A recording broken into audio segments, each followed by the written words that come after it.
वसु देवताओं के अंश से कुबेर आदि की उत्पत्ति। सूत जी बोले, भृगुश्रेष्ठ शौनक, बृहस्पति ने देवराज इंद्र से वसु देवताओं का जो महात्म्य कहा था उसे कहता हूँ, आप सुने। वैवस्वत मनवंतर के आदि सतयुग में विश्रवा मुनि की इलवला नाम की पत्नी थी।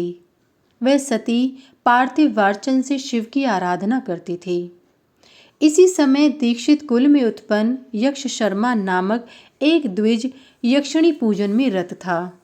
वह धूर्त अपने मित्र की पुत्र वधू के साथ दुसंबंध रखने के कारण कुष्ठ रोग से ग्रस्त हो गया।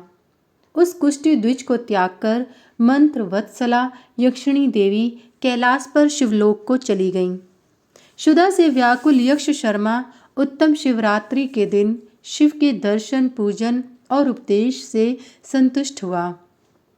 प्रातः काल होने पर उस द्विज ने पारण किया और वह कुष्ठी उसी शिव मंदिर में मर गया। उस पुण्य के प्रभाव से वह कर्नाटक देश में राजा हुआ। राज के नाम से प्रसिद्ध वह मंडलीक राजा हुआ। प्रतिदिन उस महाबली राजा ने शिवार्चन आदि मंगल कार्य ब्राह्मणों से कराए और 100 वर्ष तक पृथ्वी पर राज्य किया। राजा ने अपने श्रेष्ठ पुत्र को राज्याधिकार देकर काशी आकर भगवान शिव को संतुष्ट किया। 3 वर्ष बीतने पर ज्योतिर्लिंग से महादेव प्रकट हुए। वे शिव राजेश्वर के नाम से प्रसिद्ध हुए। भगवान शिव द्वारा पवित्र वह राजा प्राणों का परित्याग कर इलवला के गर्भ में आकर घोर अंधकार से आच्छन्न रात्रि की कुत्सित वेला में पुत्र के रूप में उत्पन्न हुआ। अतः वह कुबेर नाम से प्रसिद्ध हुआ। वह शुभ लक्षणों से संपन्न था।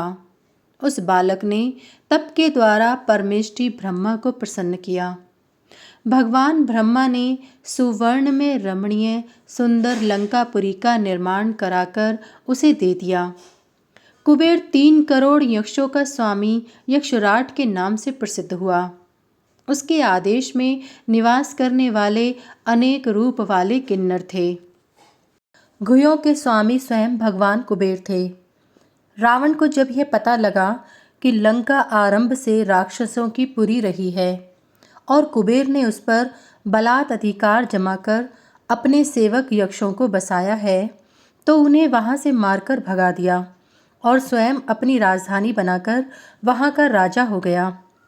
इससे दुखी हो कुबेर ने दुख नाशक शंकर की शरण ली।